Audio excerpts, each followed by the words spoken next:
السلام عليكم ورحمة الله وبركاته. إن الحمد لله نحمده ونستعينه ونستغفره ونعوذ بالله من شرور أنفسنا ومن سيئات أعمالنا. من يهده الله فلا مضل له ومن يضلل فلا هادي له. وأشهد أن لا إله إلا الله وحده لا شريك له وأشهد أن محمدا عبده ورسوله صلى الله تعالى عليه وعلى آله وصحبه وسلم تسليما كثيرا.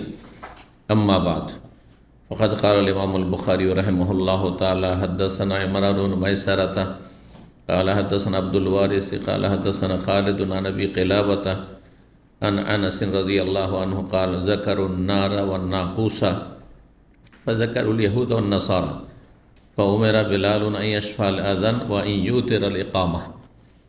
সম্মানিত ভাতৃমণ্ডলী, আল্লাহ রাব্বুল আলামিনের প্রশংসা এবং প্রিয় নবী সাল্লাল্লাহু আলাইহি সাল্লামের উপর সালাত ও সালামের পর আজ মঙ্গলবার 7ই রবিউল আউয়াল 1446 হিজরি মোতাবেক 10 সেপ্টেম্বর 2024 আমাদের ধারাবাহিক আলোচনা সহিহুল বুখারীর নবী রাসূলগণ সম্পর্কীয় হাদিসের পর্ব নম্বর 19।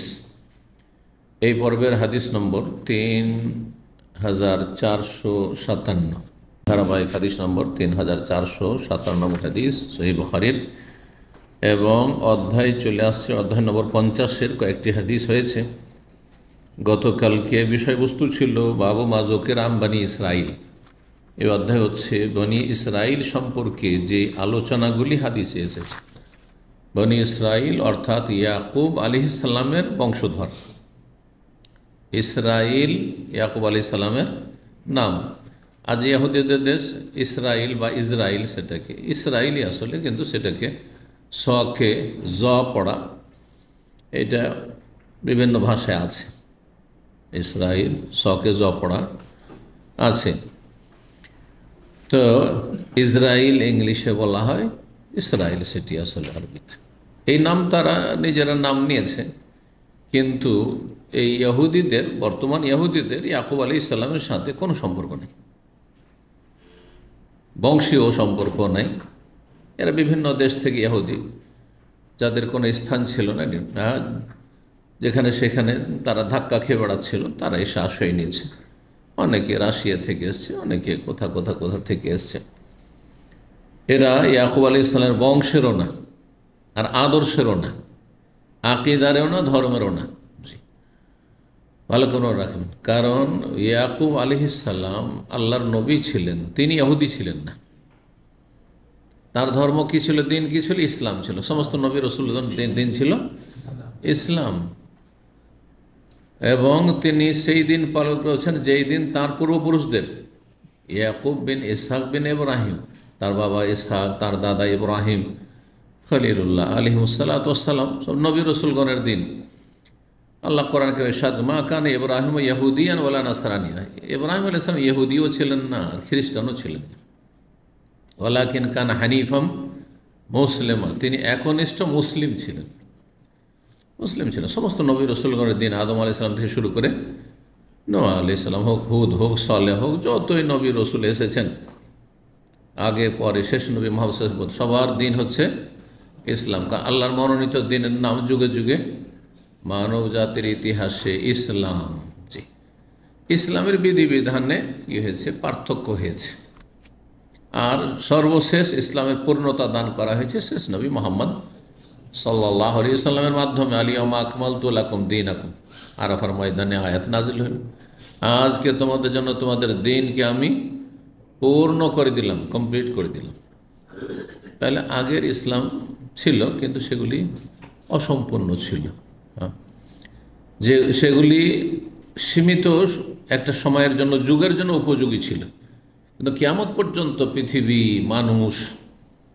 মানুষের সমস্যা, এসবের সমাধান দেওয়া, তারপর তাদের জন্য উপযোগী হওয়া আর মতো ছিল না।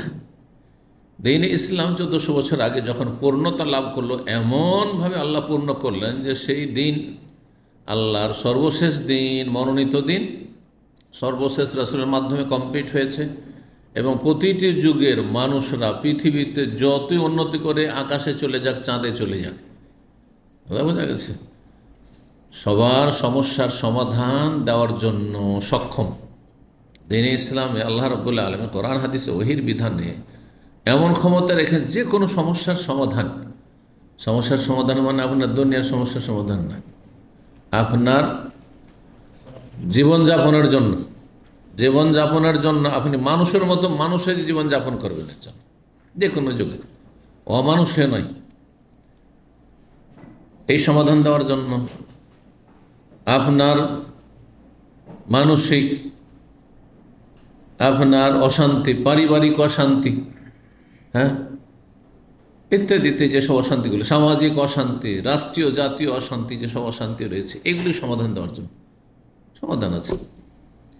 এবং সর্বস্তরের সমাধান আছে, ব্যক্তি জীবনের সমাধান আছে, পারিবারিক সমাধান আছে। স্বামী স্ত্রীতে ঝগড়া হইল মিটাইতে হবে কী করে? কোরআন হাদিসে নাই সমাধান সব যুগে। এ নয় যে আজকাল হচ্ছে স্মার্টফোনের যুগ, সুতরাং অনেক সমস্যা বেড়ে গেছে, তারপর সমাধান আছে কোরআন হাদিসে। তারপরে রাষ্ট্রীয়ভাবে শান্তি বহাল রাখা এবং শান্তি যাতে বিঘ্নিত না হয় এর দিক নির্দেশনা রয়েছে। কেমনভাবে দেশ পরিচালনা করতে হবে তার দিক নির্দেশনা রয়েছে। এক কথায় দ্বীন ইসলাম হচ্ছে একটি পূর্ণাঙ্গ জীবন বিধান এবং সব যুগের জন্য সমস্ত সমস্যার সমাধান দেওয়ার ক্ষেত্রে সক্ষম। কিন্তু যে জানে সে জানে, যে জানে না সে জানে না। আপনি জানেন না যে কী সমাধান, সেজন্য বলবেন যে ইসলামে মনে হয় কিছু আছে এই সম্পর্কে, আছে, আপনি জানেন না। যে জানলো সে জানলো, যে জানলো না তার দুর্বলতা, বোঝা গেছে না? জি। তো বলছিলাম যে ইয়াকুব আলাইহিস সালামের অপর নাম ছিল ইসরাইল। তিনি মুমিন মুসলিম ছিলেন, তিনি ইহুদিও ছিলেন না, তিনি খ্রিস্টানও ছিলেন না। সেই নামটি চমৎকার লেবেল ব্যবহার করা, সাইনবোর্ড ব্যবহার করা, এটা যত অসৎ লোক পৃথিবীতে আছে তাদের এটা বদ চরিত্র। সাইনবোর্ডটা বা আকর্ষণীয়, আর সাইনবোর্ডের ভিতরে সমস্ত রকমের অপরাধ অন্যায়। তো ওই রকমই ইসরাইল নামটি নবীর নাম, তারা ব্যবহার করেছে দেশের ক্ষেত্রে, কিন্তু এই নবী সাল্লাল্লাহু আলাইহি ওয়াসাল্লামের সাথে, নবী ইয়াকুব আলাইহিস সালামের সাথে কোনো সম্পর্ক নেই তাদের। না চারিত্রিক সম্পর্ক আছে যে নবীর চরিত্র ইহুদিদের মধ্যে আছে, না আকীদা ঈমান ইসলামের ক্ষেত্রে সম্পর্ক আছে যে ঈমান যে ইসলাম ছিল এখন সেই ঈমান এই ইহুদিদের আছে, তাও নেই। যে আদর্শ নিয়ে এসেছেন সেই আদর্শ, যে বিধান নিয়ে এসেছিলেন আসমানি বিধান, সেই বিধানের সাথে কোনো সম্পর্ক নেই। তো ইহুদি জাতি আল্লাহর গজবপ্রাপ্ত জাতি, আল্লাহ কোরআন কারীম বলেছেন সূরা ফাতিহাতে, মগজুব আলাইহিম, আল্লাহ বলেছেন তাদেরকে, এবং তাদের রাস্তা থেকে আল্লাহ আশ্রয় কামনা করতে, আল্লাহ ইহুদিদের মতো করে দিও না আমাদের। খ্রিস্টানকে আল্লাহ দলের পথভ্রষ্ট করেছেন। সুতরাং পৃথিবীর যত উন্নতি মনে হচ্ছে করুক, যান্ত্রিক সভ্যতায় আর অস্ত্রে অমুক তমুকে ধোকা খাবেন না। তাদের অনুসরণ, তাদের গোলামি কোনো মুসলিম করতে পারে না, কারণ তারা হচ্ছে আল্লাহর গজবপ্রাপ্ত, অভিশাপপ্রাপ্ত এবং পথভ্রষ্ট। আল্লাহর ক্রোধ রয়েছে তাদের উপর।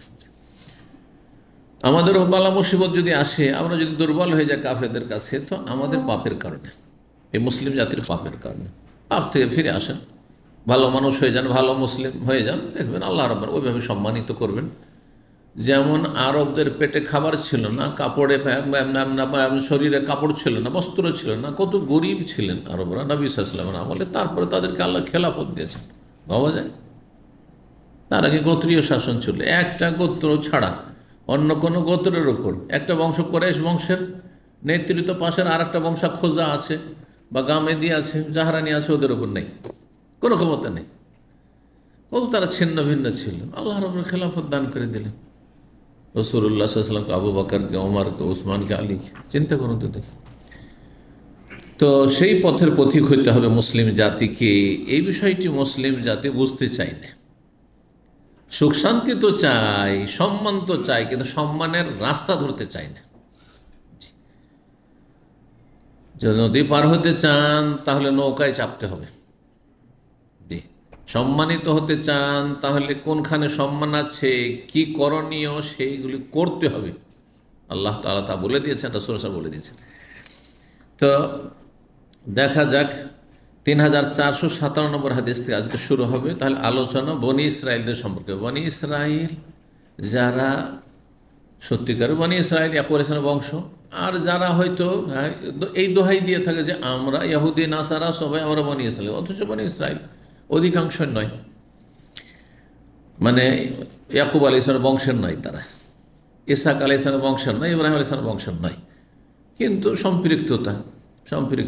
যেমন আমাদের দেশে আওলাদের রসুল অভাব আছে, ইন্ডিয়া বাংলাদেশে সবচেয়ে বেশি আওলাদের রসুল। সৌদিদের কোথাও শুনবেন না যে আনা আওলাদের রসুল আছে, কোথাও অল্প কিছু কোরাইশ আছে, হ্যাঁ, তো তারা বলে বেড়ায় না। আমাকে সেকেন্ড সানের কাছে একটা কিং আপনার ফাহাদ মিলিটারি সিটি আছে, কিং ফাহাদ মিলিটারি সিটি, জানেন? মিলিটারি সিটি আছে। আর কিং ফাহাদ হসপিটাল কমপ্লেক্স আছে ওই এলাকায়। এই 2000 সালের দিকে, তখন নতুন এসেছি, 1-2 বছর হয়েছে। তো এত দূর আমরা নিজেরা ও গাড়ি টাড়ি ওইসব নিয়ে, ও এক সৌদি আসতো, তাইফের সৌদি, তাইফ এলাকায় বাড়িটা।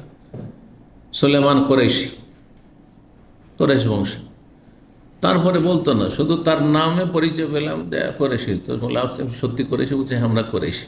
একসঙ্গে আমরা এই কোরেশ পরিচয় দিতাম না। হ্যাঁ, যুগের আবর্তন বিবর্তনে অনেক সময় নিজের পরিচয় দেওয়া যায় না। যেমন এখন কেউ আওয়ামী লীগ পরিচয় দিবে না বাংলাদেশ, ঠিক না? ঠিক কিনা? হইলেও পরিচয় দেবে না।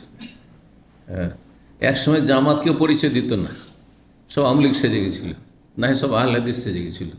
কথা বলছে এখন সব পরিচিত। হ্যাঁ, বুঝতে পারছেন তো? বুঝতে পারছেন অবস্থা? আল্লাহ রাব্বুল একই অবস্থায় রাখবে না কাউকে।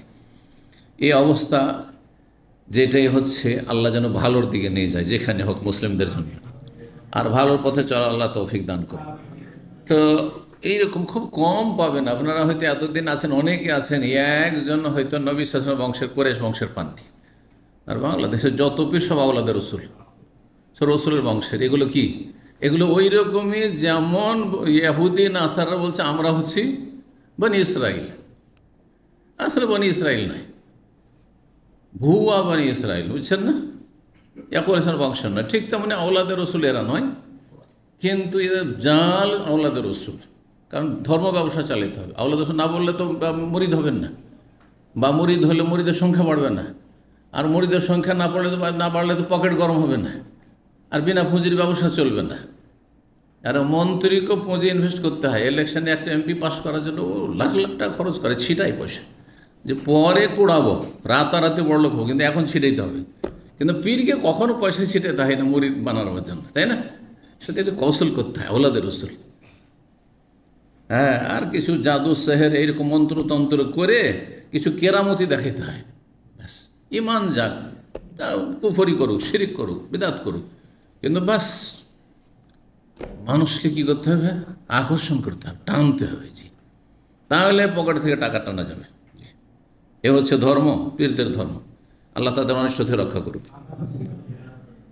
পীরের মুরিদেরা রাগ করবেন না, এটি বাস্তব সত্য, হক কথা বলছে। আল্লাহর ওয়াস্তে পীরের মুরিদ হওয়ার গুমরাহি থেকে ফিরে আসেন, না হলে মুক্তি নেই। এটা হচ্ছে বাতিল ধর্ম। আল্লাহ হেফাজত করুন।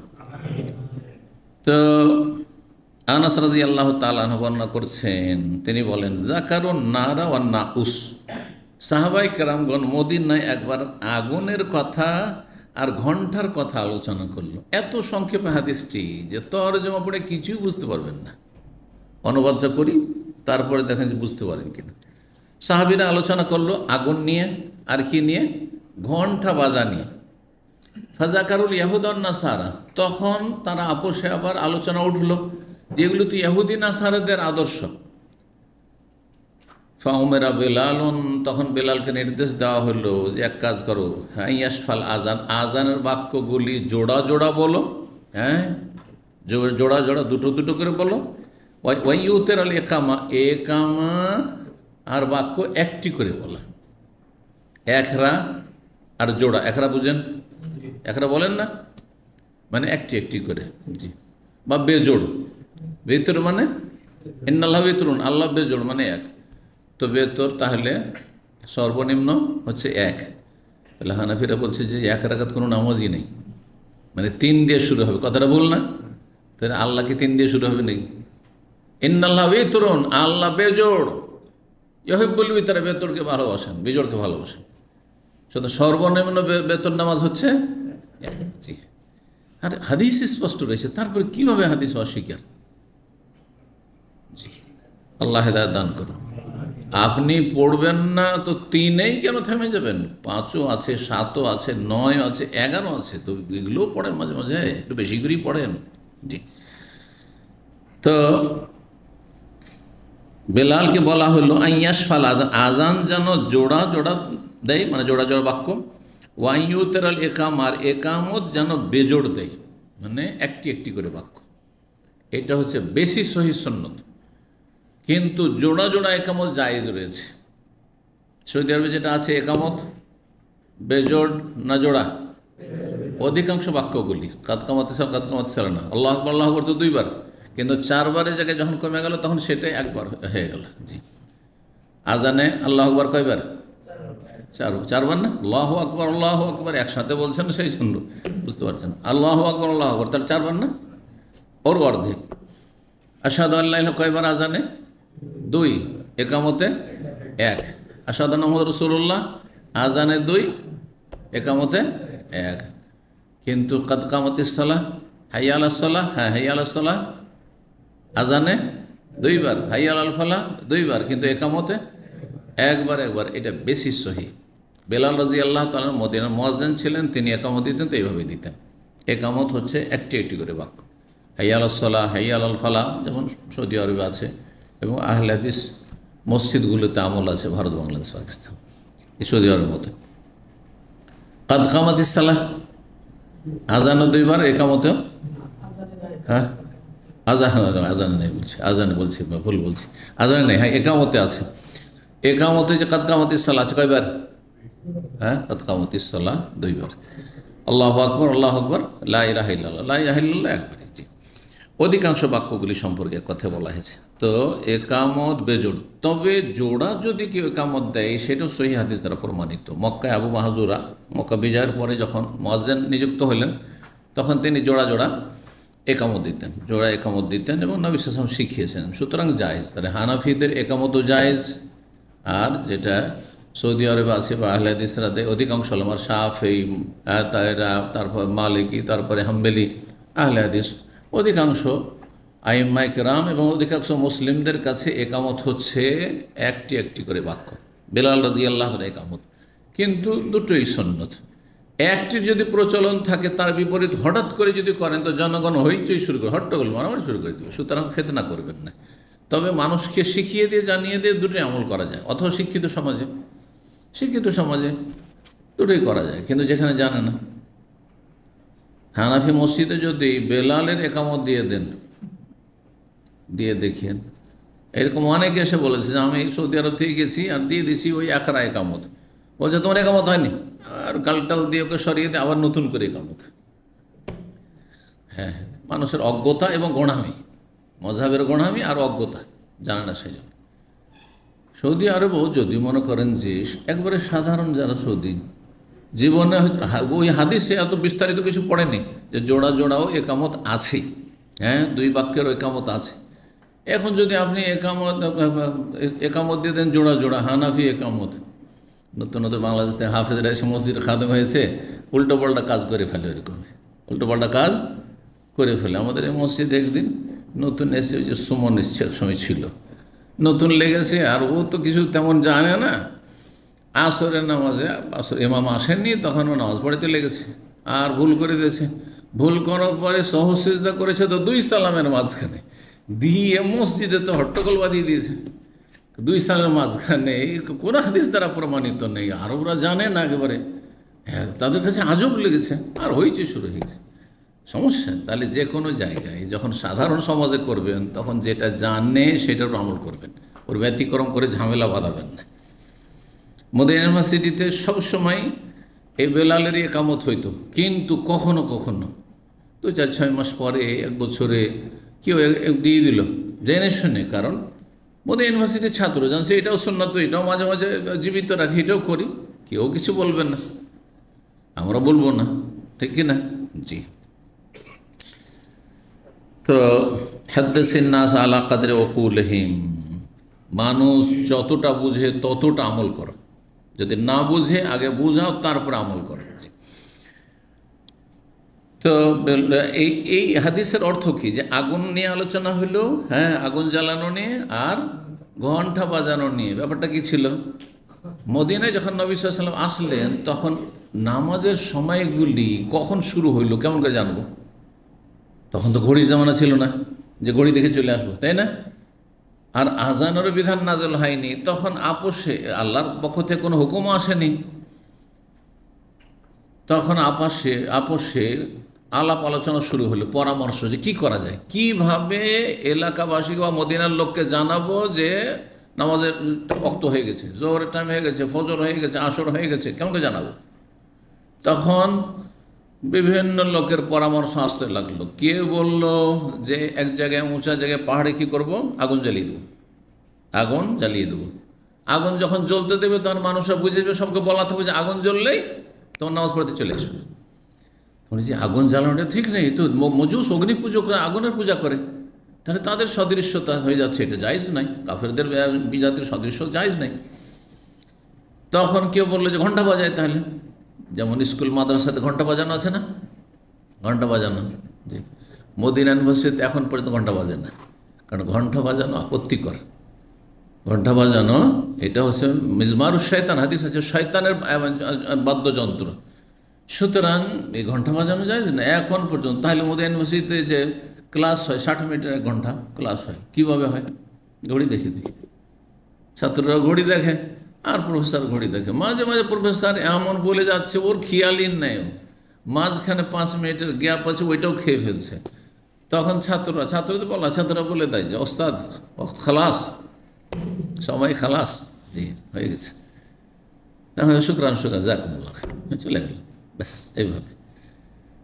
আর বাকি মাদ্রাসা সবগুলিতে চলছে, জায়েজ করা হয়েছে, কারণ প্রয়োজনের তাগিদে জায়েজ করা হয়েছে। ঘন্টা না বাজলে কী করে বুঝবে ছাত্রছাত্রীরা, সেই জন্য ঘন্টা, কিন্তু না বাজলে ভালো।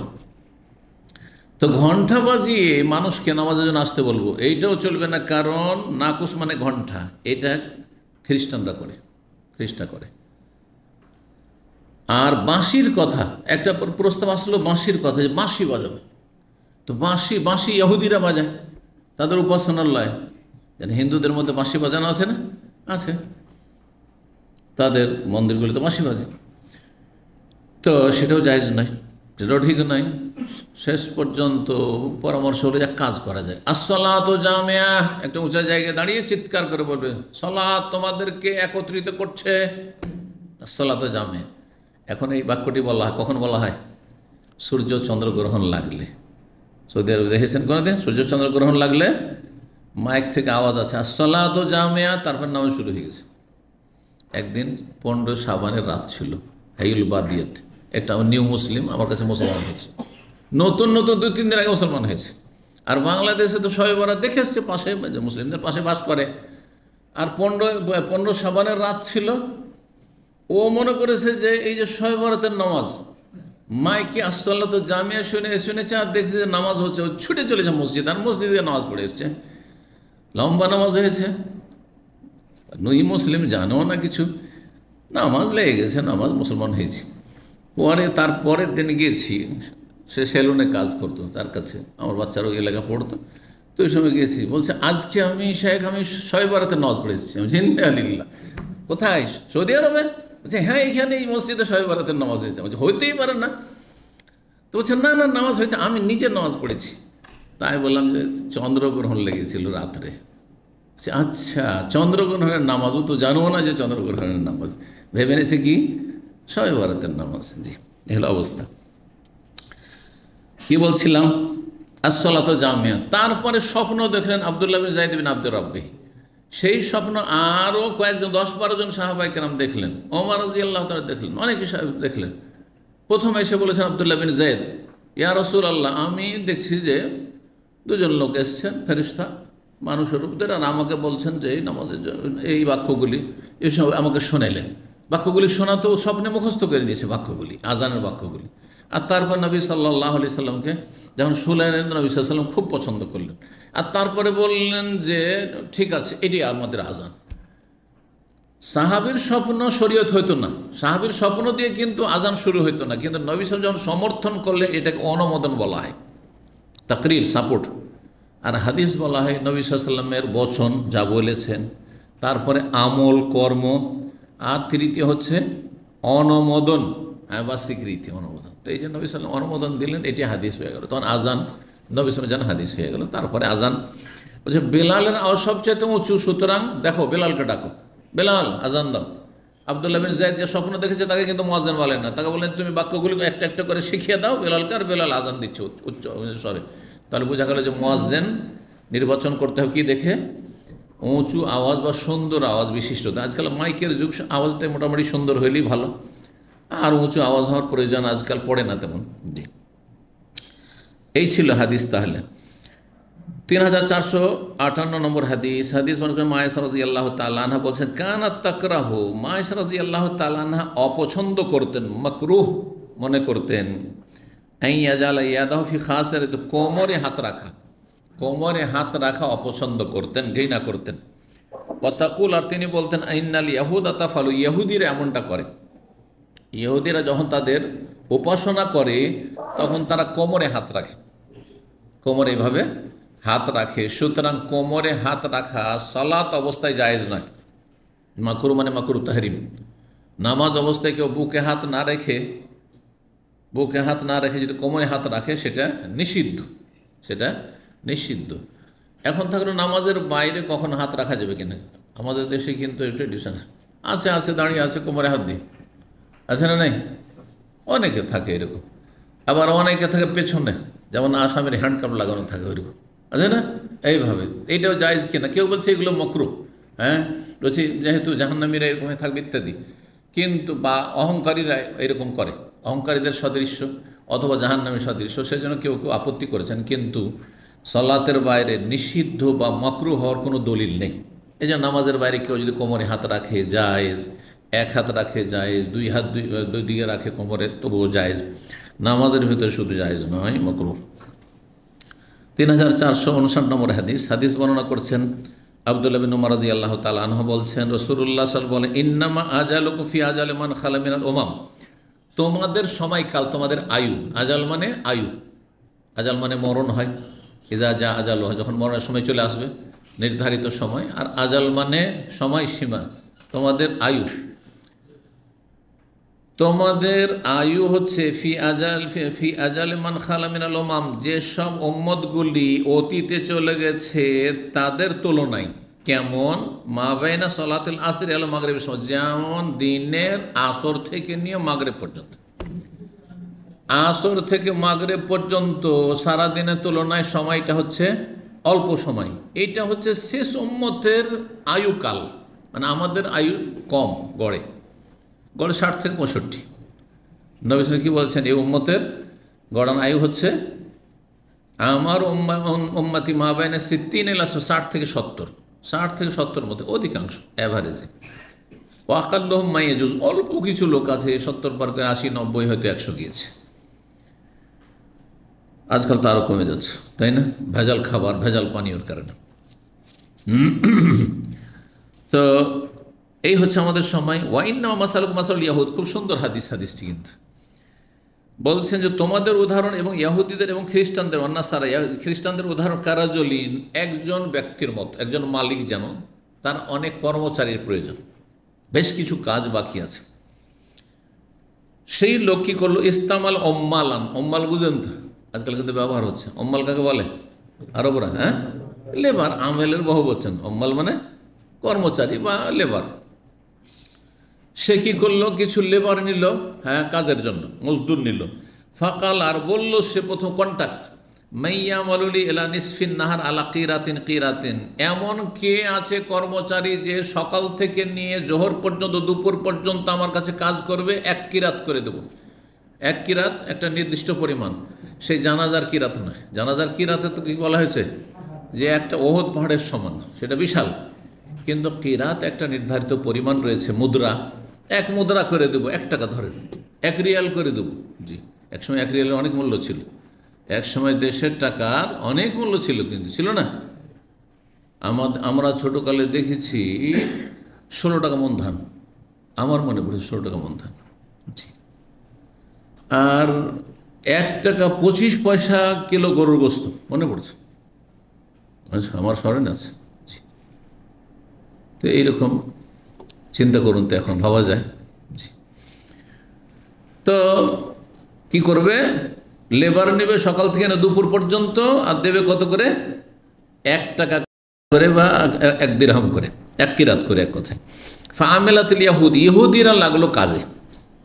তুলনা এখানে, ইহুদিরা কাজ করেছে বেশি, আয়ু পেয়েছে বেশি, কিন্তু আমাদের আগে কিন্তু জান্নাতে যেতে পারবে না, আমাদের মতো তারা নেকি অর্জন করতে পারেনি আর পারবে না। এখন তো তারা তাদের ধর্ম বিকৃত এবং রহিতকৃত, বাতিল, কিন্তু যখন তারা ছিল তাদের 70 দিনের উপর আমল করেছে মুসা আলাইহিস সালামের দিনের ওপর, এবং শিরক মুক্ত কুফরি মুক্ত ছিল, যখন ওজাইর আল্লাহর পুত্র বলে তারা গোমরা হয়নি, যখন তাদের আকীদা সহি ছিল, তখনও তারা মেহনত করেছে বেশি, আর ফল পেয়েছে, পারিশ্রমিক পেয়েছে, নেকি পেয়েছে কম। এটা বুঝাতে চেয়েছে। ইহুদিরা কাজ করলো এলা নিসফিন নাহার, অর্ধদিন পর্যন্ত, 1 কিরাত করে, প্রত্যেক লেবার 1 টাকা করে। সুম্মা কালা, তারপরে কিন্তু মালিকের কাজ শেষ হলো না, আরও কিছু কাজ বাকি থাকবে, সারতে হবে। তখন বললো মাইয়া আমরুল মিন নিসফিন নাহার ইলা সালাতিল আসর, কে আছে কর্মচারী, লেবার আছে যে দুপুর থেকে নিয়ে আসর পর্যন্ত কাজ করবে, আলা কিরাতিন 1 কিরাত, 1 টাকা 1 টাকা করে দেবো, 1 দিরহাম করে দেবো ধরো। ফামিলাতিন নাসার, তখন খ্রিস্টানরা কাজে লাগলো, দুপুরে লাগলো, আর আসর পর্যন্ত কাজ করবে, 1 কিরাত করে পাবে, এলা সালাতিল আসর। সুম্মা কাল, তারপরও কাজ শেষ হলো না, অল্প কিছু কাজ বাকি থেকে গেল, কাজ মালিকের বাকি থেকে গেল, সারতে হবে, সন্ধ্যা পর্যন্ত সারতে হবে। তখন সে মালিক বলল মাইয়া আমরুল মিন সালাতিল আসর ইলা মাগরিবিশ শামস আলা কিরাতাইনে, কে আছে এমন কর্মচারী যে আসর থেকে নিয়ে সূর্য ডুবা পর্যন্ত কাজ করবে, আর 2 কিরাত করে দেব, সময় কম কিন্তু ডবল পারিশ্রমিক। 2 কিরাত করে দেওয়া হবে, আসর থেকে মাগরিব কাজ করতে হবে। জোহর থেকে আসর এই সময়টা ধরেন, আর আসর থেকে মাগরিব কোন সময়টা বেশি লম্বা? জোহর থেকে আসর লম্বা সময়। আবার ওই হানাফি জোহর ধরিয়েন না, 1:30টার সময় জোহর, ওই জোহর নয়, একদম ঢিলা জোহর, একেবারে বিলম্ব জোহর। সহি জোহর হচ্ছে যেমনই মাথার উপরে সূর্য গড়বে, আপনার কারো কথা শোনার দরকার। নবী সাল্লাল্লাহু আলাইহি ওয়াসাল্লাম কি বলেছেন? এজা জালাতিশ শামস, সূর্য ঢলে গেলি, সূর্য মাথার থেকে কখন গড়ছে, কোনো একটা কাঠি, কোনো কিছু একটা লাঠি দাঁড় করে দেন, বুঝতে পারবেন যে সূর্য পশ্চিম দিকে যখনই গড়ে যাবে, তখন ছায়াটা পূর্ব দিকে ঝুঁকে যাবে, ব্যাস হয়ে গেল। কারো কথা বিশ্বাস করার দরকার নেই, রাসূলুল্লাহ সাল্লাল্লাহু আলাইহি ওয়াসাল্লাম কথা প্র্যাকটিক্যাল করেন আপনি। জি, এইভাবে জোহরের সময় আপনি নির্ণয় করেন। জি, দেখবেন যে দাম্মামে 11টা 37-এ 36-এ আপনার যে জাওয়াল হয়ে যাচ্ছে, ছায়া ঝুঁকে যাচ্ছে পূর্ব দিকে, সূর্য পশ্চিম আকাশের দিকে ঝুঁকে গেছে। তো কালা, তখন বলছে আলা শোনো, ফাআনতুমুল্লাযিনা তা'মালুনা মিন সালাতিল আসর ইলা মাগরিব, তোমরা শেষ উম্মত, আমার উম্মত, নবী সাল্লাল্লাহু আলাইহি ওয়াসাল্লাম বলছেন, আমার এই শেষ উম্মত মুসলিমরা, এরাই হচ্ছে সেই লোক যারা আসর থেকে নিয়ে মাগরিব পর্যন্ত যেন কাজ করলো মালিকের, আর পেল কত? অন্যদের দ্বিগুণ পেল। আমরা লাইলাতুল কদর পেয়েছি, ইহুদি নাসারা পাইনি, বোঝা গেছে না? আমরা জিলহজ মাসের 10 দিন পেয়েছি, তারা পায়নি। আমরা রমজানের এই ফজিলত পেয়েছি, তারা পায়নি, ইত্যাদি ইত্যাদি। চিন্তা করুন তো, একটা লাইলাতুল কদর খায়রুন মিন আলফি শাহর, 1000 মাস অপেক্ষা। 1000 মাস মানে হচ্ছে 83 বছর 4 মাস, তার চাইতে উত্তম। তাহলে একটা যদি আপনি লাইলাতুল কদর পান, আর একটি রাত পাওয়ার জন্য 5টি রাত, 5টা রাত জাগলেন, আপনি পেয়ে গেলেন 83 বছর 4 মাস নফল ইবাদতের। এই নয় যে 83 বছর 4 মাসের কাজ হয়ে গেছে, সুতরাং আমি বাঁচবই বা কত, 60-70 বছর বাঁচবো, নামাজ রোজা না করলেও জান্নাত চলে যাব। কিন্তু অনেক মূর্খরা এইটাই ভাবে যে একটা যদি লাইলাতুল কদর শবে কদর পেয়ে যায়, তাহলে 83 বছর 4 মাস তো বাঁচবই, তো 60 বছর, তাহলে তো আগে ওর চেয়ে বেশি কাজ করেই ফেলেছি, তার নামাজ রোজা না করলে তো জান্নাত পেয়ে যাবো নাকি? না, এই জন্য বলছে নফল ইবাদতের ফরজটা আপন জায়গায় ঠিক রাখতে হবে, ফরজ আপন জায়গায় ঠিক রাখতে হবে। তো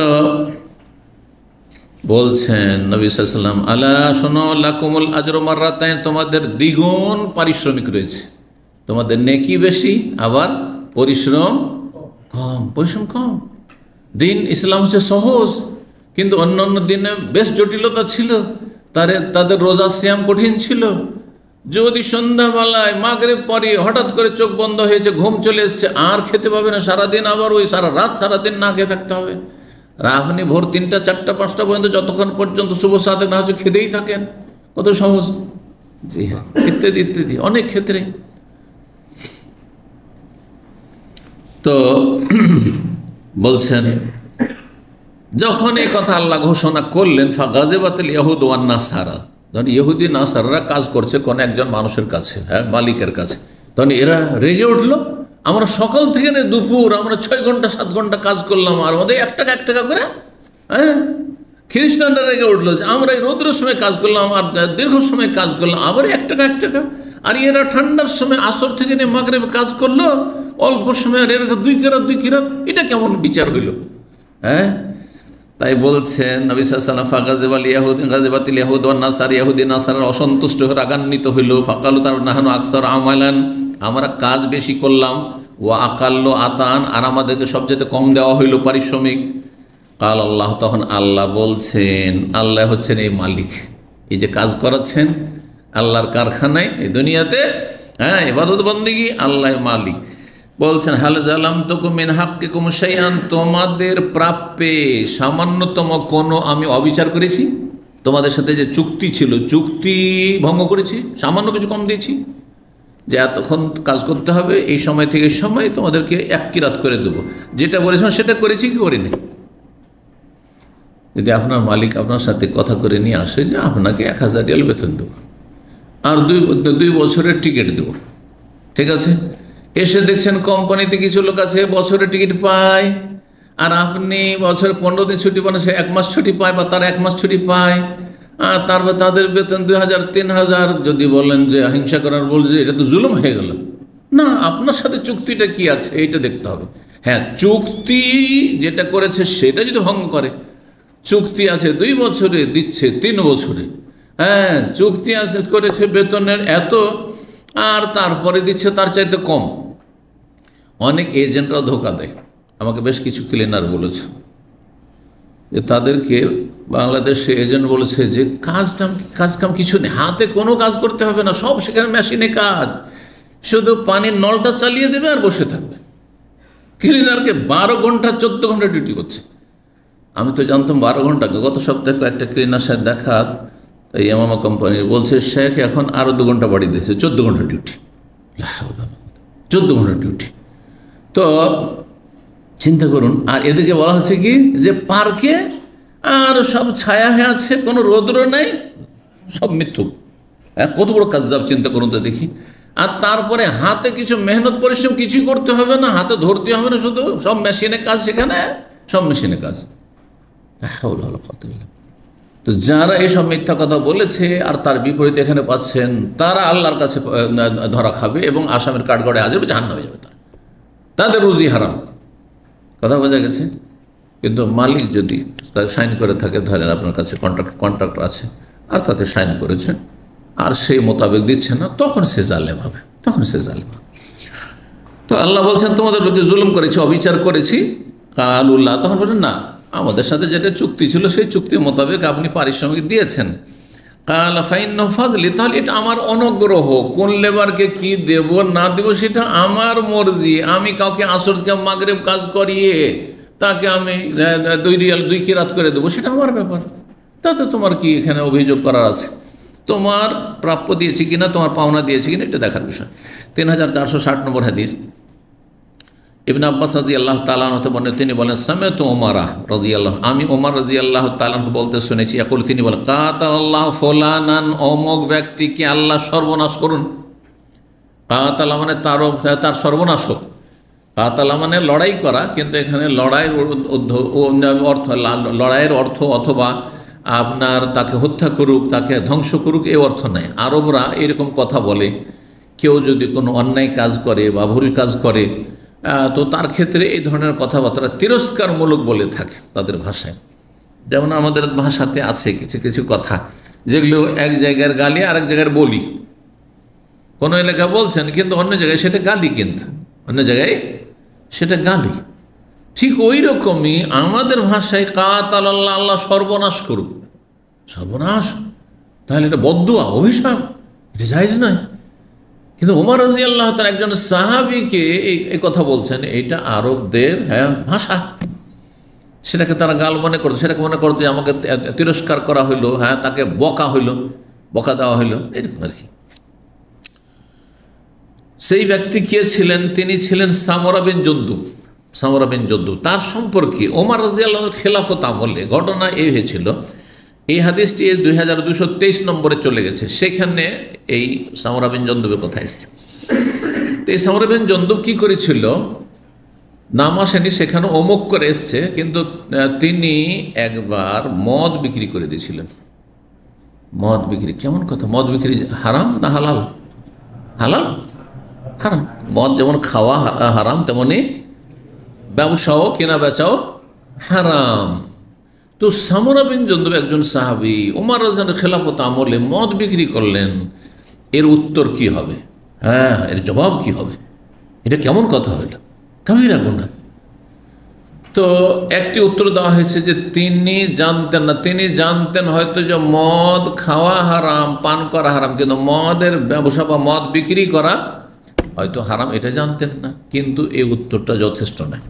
সাহাবীরা মদের বিষয়ে কোরআনে আল্লাহ 3 জায়গায় আয়াত নাযিল করেছেন, আর মদের বিষয়টা জানবেন না যে মদের ব্যবসা চলবে না, এটা জানবেন না একজন সাহাবী, এটা কেমন? এর জন্য আরও একটি উত্তর দেওয়া হয়েছে, সেটা বেশি ঠিক। সেটা হচ্ছে যে মূলত তিনি মদ বলে বিক্রি করেননি, তিনি সেটা রস বলে বিক্রি করেছিলেন। যেমন আমাদের দেশে খেজুরের রস, তালের রস, বুঝেন না? তারপরে ভিনিগার, এই যে সিরকা, ভিনিগার, এগুলো কিন্তু মদ হয়ে যাবে। তালের রসকে আর খেজুরের রসকে যদি রোদরে রেখে দেন, অথবা 1 দিন 2 দিন রেখে দেন, এমনিতে তাতে নেশা হয়ে যাবে। মদের নেশা চলে আসবে, মাতাল হয়ে যাবে। তালের রসে তো খুব দ্রুত হয়, তালের রসে খুবই দ্রুত হয়, খেজুর রস হয়ে যাবে যদি গরমের দিন হয়। এই জন্য খেজুরের রস আমার খেজুর গাছ আমাদের মাশাআল্লাহ অনেক ছিল, এই জন্য আমার কিছুটা অভিজ্ঞতা আছে। ছোটোকালে খুব খেজুর রস খেয়েছি। আর বাঙালি ট্রেডিশন মুড়ি দিয়ে ভিজি, আবার জানেন না আপনারা? আজ এই অঞ্চলে আছে। ঠান্ডার দিনে সে পৌষ মাঘ মাসে, কেন পৌষ মাঘ মাসে আবার সকালে সকালে কেন খাওয়া হয়? কারণ রোদ পড়লে তাতে ফেনা হইতে লাগবে, তারপরে তাতে নেশা চলে আসতে পারে, সেই জন্য আসলে। কিন্তু আমাদের থেকে 40 কিলোমিটার দূরে আমি 2 বছর শিক্ষকতা করেছি, ওই এলাকায় তালের গাছ খুব বেশি। তো তালের রস সেই এলাকার লোকেরা খেত, সাঁওতাল আদিবাসীরাও খেত, হিন্দুরা তো খেত, অনেক মুসলিমও খেত। তো সেখান থেকে জানি, যেহেতু এলাকা থেকেছি, তালের রসে খুব তাড়াতাড়ি নেশা চলে আসে, মাতাল করে দেয়। আর অনেকে মাতাল হয়ে যেত খেয়ে, দুপুরবেলা খেলো আর মাতাল হয়ে গেল। তো সামরা বিন জুনদুব আসলে তিনি মদ বিক্রি করেননি, তিনি বিক্রি করেছেন সেই যুগে 1400 বছর আগে খেজুর বিভিন্নভাবে খাওয়া হতো। তার মধ্যে একটা হচ্ছে খেজুরের নবীজ আজকাল মানুষরা খায় না, কিন্তু সেই যুগে খেজুরের নবীজ খাওয়া একটা গুরুত্বপূর্ণ খাবার ছিল। সেটা হচ্ছে সন্ধ্যাবেলা কিছুটা খেজুর ভিজিয়ে দিল পানিতে, আর ভিজিয়ে রেখে দিল, সকাল হলো, সকালবেলা তখন সেই পানিটা আর পানি না, সে কী হয়ে গেছে, মিষ্টি হয়ে গেছে, পানিতে স্বাদটা চলে এসে, খেজুরের স্বাদটা চলে এসছে। আর তারপর সকাল সকাল যদি সেটা খেয়ে নেওয়া যায় তাহলে সেটা ঠিক আছে, খেজুরের রসের মতো মিষ্টি হয়ে গেছে। খেজুরটা পরে খেয়ে নিল আর তার রসটাও খেয়ে নিল। এটাকে নবীজ বলা হয়। নবাজ যেমন একটা নিক্ষেপ করা, তো খেজুর কিছুটা নিক্ষেপ করে দিল পানিতে, আর তারপরে সেই পানিটা পান করে নিল। কিন্তু সেটা যদি গাঢ় হয়ে যায়, তারপরে সেটা 2 দিন 3 দিন ভিজিয়ে রাখা হয়, তাহলে তখন নেশা চলে আসে, তখন মদ হয়ে যাবে। পান্তা ভাত খান না? পান্তা ভাত খান? পান্তা ভাতে নেশা আসে, কিন্তু সেটা 3 দিন রেখে দিন দেখি। জেলের ভিতরে জেলে বক্তব্য করতে যেতাম, দুনিয়ার মেলা অভিজ্ঞতা আমাদের কাছে আছে। তো শুনতাম যে এখানেও মদ খায়, জেলের ভিতরেও মদ খাচ্ছে। কি করে মদ খাচ্ছে? বাইরে থেকে তো মদ ঢোকার কোনো চান্স নাই এখানে জেলে, কি করে খায়? তো দামম 91 জেলের কথা বলছি, জি ফেসারি জেলের কথা বলছি। জেলে মদ খায় অনেকে মদখোরেরা, যারা বাইরে মদ খেত, মদের আসামি হয়ে গেছে, ভিতরে মদ খায়। কি করে? ওই যে রাত্রে ভাত দিয়েছে, সেই ভাতকে ভিজিয়ে পচিয়ে রেখে দিচ্ছে। শুধু পচিয়ে না, বলছে মাটিতে পুঁতে রেখে দিয়েছে। আর তারপরে তখন সেটাকে হাঁড়ি পাতিলে কিছুতে করে পুঁতে রেখে দিয়েছে। আর তারপরে সেটা একেবারে পচে সে কি হয়ে গেছে, নেশা চলেছে, মদের মতো হয়ে গেছে, নেশা চলেছে। তারপর সেটা মদ বানিয়ে পচিয়ে সরিয়ে খায়। যারা নোংরা, তারা নোংরা চিন্তা কত করে, চিন্তা কেমন তার নোংরা চিন্তা, চেতনা চিন্তা করেন, এইভাবে তারা মদ বানিয়ে খায়। নাউজুবিল্লাহ। এইরকমই কিশমিশকে 2-3 দিন ভিজিয়ে রেখে দিয়ে সেটা মদ হয়ে যাবে, এগুলো দিয়ে মদ বানায়। তো তিনি আসলে ওই যে খেজুর ভিজিয়ে রেখেছিলেন আর তারপরে বিক্রি করেছেন, কিন্তু পরে এমন সময় একটু লেটে বিক্রি করেছেন, তখন সেটাতে নেশা চলে এসছে। তখন মানুষের মাঝে কি হয়ে গেছে, ছড়িয়ে পড়েছে এই খবর যে সামরা বিন জুনদুব কি করেছে, মদ বিক্রি করেছে। আসলে তিনি মদ বিক্রি করেননি, এটি বাস্তব। একজন সাহাবী ইচ্ছা করে জেনে শুনে মদ বিক্রি করেন, এটা অসম্ভব কথা যে বলে হইতে পারে।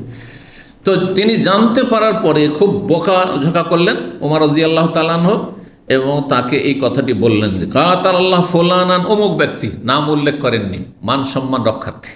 অনেক সময় মান সম্মান রক্ষার্থে নাম বলা হয়, অমুককে আর সর্বনাশ করলেন, এই লোকটি না দেশটাকে সর্বনাশ করে বলছেন আপনারা, নাম বলছেন না। জি আলম সে কি জানেন না, নবী সাল্লাল্লাহু আলাইহি ওয়াসাল্লাম বলেছেন লান আল্লাহুল ইয়াহুদ, ইহুদিদের আল্লাহ লানত হোক, অভিশাপ হোক বা হয়েছে, হুররিমাত আলাইহিমুশ শুহুম, তাদের জন্য চর্বিকে হারাম করা হইল।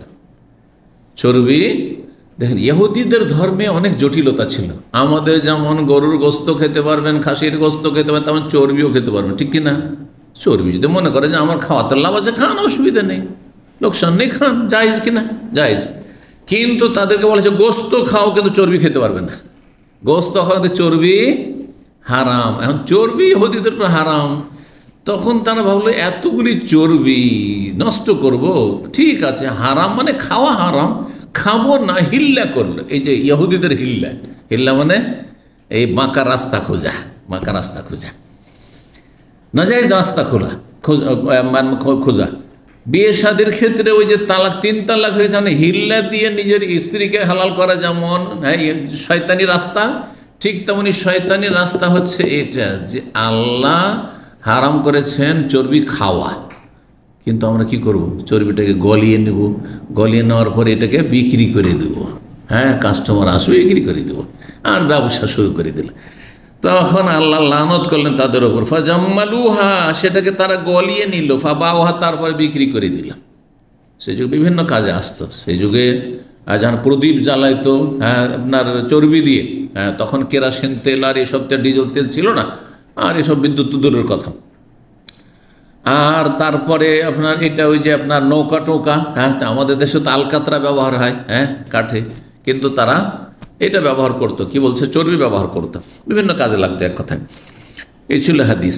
3461 নম্বর হাদিস মনে করছেন আব্দুল্লাহ বিন আমর বিন আস রাদিয়াল্লাহু তাআলা আনহু বলছেন, নবী সাল্লাল্লাহু আলাইহি ওয়াসাল্লাম বলেছেন, বাল্লিগু আন্নি ওয়ালাউ আয়, আমার পক্ষ থেকে মানুষকে পৌঁছিয়ে দাও, যদি একটি আয়াতের কথা হয়, তোমার যেটা জানা আছে সেটা পৌঁছে দাও, বাস জানো নিশ্চিত ঠিক জিনিস জানা থাকে। ভুল জেনে 50-50 জানলেন আর বলে দেন নুস, এই নুস কাজ করবেন না, বুঝলেন তো? নুস না বলছেন না দেশে, একটু কিছু জানলেন আর বললেন বেশি করে, জানেন কম আর বলেন বেশি, জানেন কম আর ফেসবুকের ওস্তাদ, বড় ওস্তাদ, মুফতি, না মোটেই না। যেটা নিশ্চিত জানা আছে এটা বলেন। জি, আল্লাহ ছাড়া অন্যকে সেজদা করা শিরিক, জানা আছে কিনা? কমন কথা। তারপরে মিলাদুন নবী সুন্নাত না বেদাত জানা আছে, ঠিক না? তো বলেন। কিন্তু আপনাকে জিজ্ঞাসা করবে একটা তালাকের মাসলা, আমি শেখের কাছে এরকম শুনেছিলাম, দিলেন ফতুয়া, আর কি থেকে কি বলে ফেললেন, চলবে না? খুঁটিনাটি জিনিসে যাওয়া যাবে না, যেগুলোতে জটিলতা আছে। বিয়ে শাদী না, ওইসব মশলাতে যাবেন না। আপনি হালাল হারাম, ব্যবসা হালাল কিনা, এটা ঠিক কিনা, আপনার কেউ জিজ্ঞেস করলো ডিরেকশন চলবে, ডেস্টিনি চলবে, হয়তো হালাল, না না না না, এই ফতোয়া দেবেন না আপনি। কিন্তু যেগুলো স্পষ্ট জিনিস সেগুলো বলেন। হ্যাঁ, নামাজ 5 ওয়াক্ত ফরজ, বলতে অসুবিধা আছে? কোন মুসলিম জানে না? সাধারণ মুসলিম বলতে পারবেন এই কথা যে নামাজ পড়ে না তাকে। রমজান মাসে রোজা ফরজ, বলতে অসুবিধা আছে? বলেন, অসুবিধা নেই। এইরকম যেগুলো স্পষ্ট বিষয় বাল্লিগ আমার পক্ষতে পৌঁছে দিও। যদি একটি আয়াত, আয়াত মানে কোরআন আয়াতও হইতে পারে, আয়াতের অর্থ হইতে পারে, আবার আয়াত মানে শরীয়তের একটি বিষয় হইতে পারে। ওয়ালা আয়াতের মানে ওয়ালা মাসআলা, একটি মাসআলাই হোক না কেন, সেটা আয়াত কোরআনে থাক অথবা হাদিসে থাক।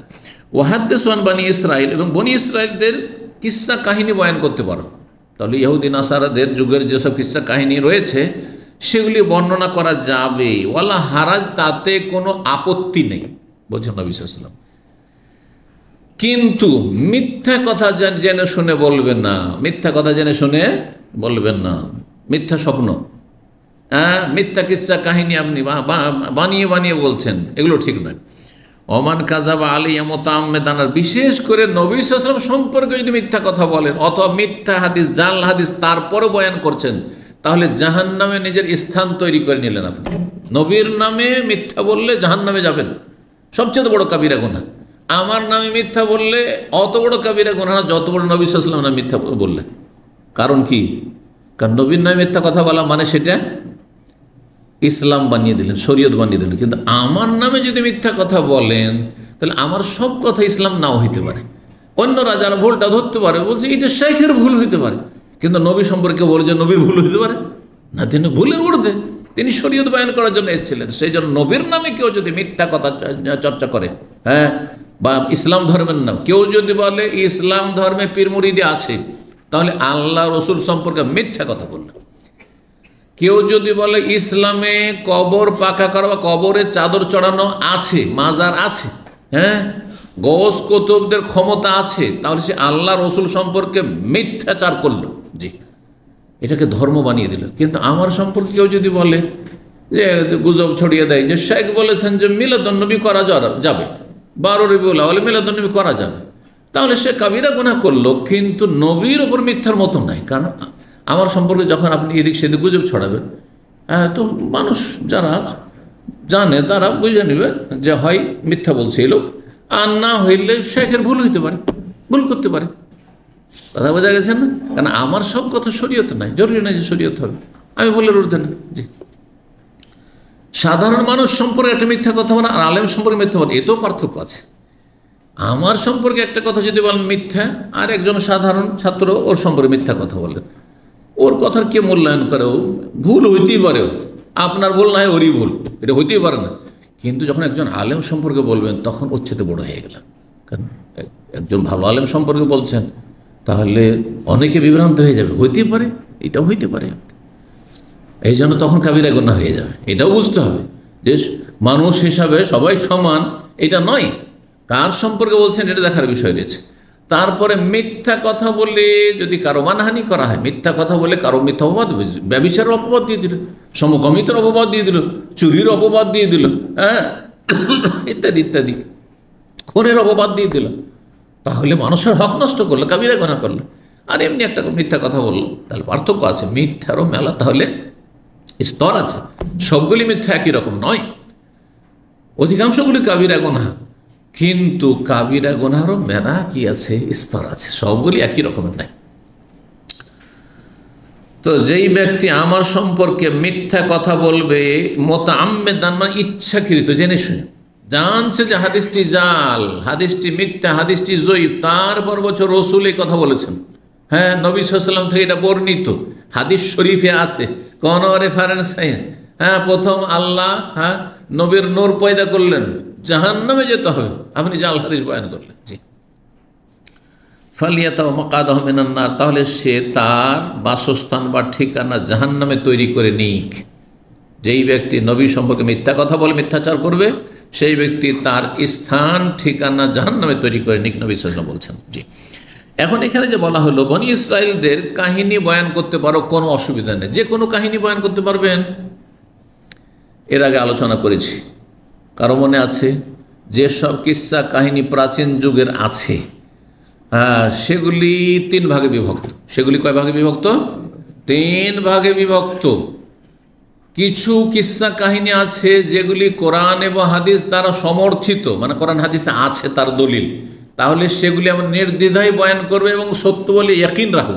কোরআন ইউসুফ আলাইহিস সালামের ঘটনা আছে, মূসা ফেরাউনের ঘটনা আছে, বয়ান করব না? আছে না নেই? হ্যাঁ, ইব্রাহিম আলাইহিস সালামের ঘটনা আছে, তার বাবা আজরের কথা আছে, আছে না নেই? বয়ান করব ইত্যাদি ইত্যাদি। তার বনি ইসরায়েলদের যে লোকদের ঘটনা, যেমন জোরাইজ আবেদের ঘটনা এর আগে গেছে, তারপরে আরও ঘটনা আসছে, 3 জন লোকের আল্লাহর পরীক্ষা, এই ঘটনা আসছে, বয়ান করব, কারণ হাদিসে আছে, না হয় কোরআনে আছে। আর কিছু আছে যেগুলো কোরআনে বা হাদিসে বলা হয়েছে যে না, এগুলো নেই, বাতিল, ইসলামী আকিদার সাথে সাংঘর্ষিক, বা ইসলামের মৌলিক বিষয়গুলির সাথে সাংঘর্ষিক। যেমন ইসলামের মৌলিক নীতিমালা হচ্ছে নবী রসুলগণ গুনাহ থেকে পাক পবিত্র, ঠিক কিনা? মাসুম, তাদের দ্বারা কাবিরা গুনাহ হইতে পারে, বড় ধরনের ভুল হইতে পারে না। তাহলে ইহুদি নাসারাদের কিতাবে আছে নাউজুবিল্লাহ লূত আলাইহিস সালাম সম্পর্কে মিথ্যাচার, হ্যাঁ, তার চরিত্রহীনতার কথা পর্যন্ত তারা বলেছে। নাউজুবিল্লাহ, ভাষায় নিয়ে আসা মুশকিল, জি, নাউজুবিল্লাহ জেনায় লিপ্ত। হ্যাঁ, তারপরে সুলাইমান আলাইহিস সালামের রাজত্ব জাদুর বলে চলত, কুফরি কথা, এসব কথা ইহুদি নাসারাদের কিতাব আছে। দাউদ আলাইহিস সালাম সেনাবাহিনীর স্ত্রীর প্রেমে পড়েছিলেন, নাউজুবিল্লাহ, এসব কথা যে আছে ইহুদি খ্রিস্টানদের কিতাবে, বিশ্বাস করবেন না? বলবো মিথ্যা, কারণ এগুলি নবুয়তের শানের খেলাফ। হ্যাঁ, এগুলি তাদের মিথ্যাচার। তারা আল্লাহ সম্পর্কে বেয়াদবি করেছে, তো নবী সম্পর্কে বেয়াদবি করবে না, অশালীন কথা বলবে না? তারা বলছে, তাদের কিতাবে আছে, আল্লাহ লানত গজব তাদের ওপর, যে আল্লাহ 6 দিনে আসমান জমিন এবং এর মাঝে যা কিছু সব কিছু সৃষ্টি করলেন, তারপর ক্লান্ত হয়ে পড়লেন, নাউজুবিল্লাহ। আর 7ম দিনে তিনি কি করলেন? শনিবারে বিশ্রাম নিলেন। সেজন্য আমরাও শনিবারে ছুটি করে বিশ্রাম নেব, ইহুদিদের ছুটি শনিবারে, বুঝতে পারছেন? বিশ্বাস করবেন? হারাম, কুফরি কথা এটি। অমামাসানা মিল লুগুব, আল্লাহ বলছেন সূরা কাফে, যে আমাকে ক্লান্তি স্পর্শে টাচ করতে পারে না। জি, তাহলে কোনগুলি হাদিস আছে তোমরা বনি ইসরাইলদের কিসসা কাহিনী বয়ান করো, কোনো অসুবিধা নেই। কোনগুলি? যেগুলি কোরআন হাদিসের ন্যায়ও, আবার সেগুলি আমাদের দিন ইসলামের সাথে সাংঘর্ষিকও নয়, দিন ইসলামের সাথে সাংঘর্ষিক নয়। যেমন উদাহরণস্বরূপ আমাদের দেশে সাদ্দাদের বেহেশতের কথা আছে না নেই? সাদ্দাদের বেহেশতের ঘটনা খুব চমৎকার একটা উদাহরণ। এটা বলা যাবে না? যাবে না, কাহিনী বয়ান করতে পারেন, কিন্তু যদি বললেন যে কোরআন হাদিস আছে, মৃত্যু, এটা বলবেন না। কিসে আছে? ইহুদি নাসারাদের কিতাবে আছে, ইহুদি নাসারাদের কিতাবে আছে। বিশ্বাস করব না? বিশ্বাসও করি না, অবিশ্বাসও করি না, হতেও পারে না হইতে পারে। এবার বোঝা গেছে? এরকম মেলা কিসসা কাহিনী আছে যেগুলো কোরআন হাদিসও নাই, ওদের কিতাবাদিতে আছে, আর সেগুলি ইসলামের ইসলাম বিরোধী নয়, আর সেগুলি বয়ান করতে কোনো অসুবিধা নেই। কিছু বিশেষ করে যদি কোনো উপদেশ থাকে, শিক্ষামূলক কিছু থাকে, বয়ান করলেন, যেমন কিছু কিছু কিসসা আসছে। তো এই ছিল হাদিস 3462 নম্বর হাদিস। হাদিস বর্ণনা করছেন আবু হুরায়রা রাদিয়াল্লাহু তাআলা আনহু, বলছেন ইন্না রাসূলুল্লাহ সাল্লাল্লাহু আলাইহি ওয়াসাল্লাম বলেন, ইন্নাল ইয়াহুদা ওয়ান নাসারা লা ইয়াসবিগুন বা লা ইয়াসবুগুন, ইহুদি খ্রিস্টানরা দাড়ি, সাদা দাড়ি চুলকে রঙাই নে, মানে খেজাব লাগাই না।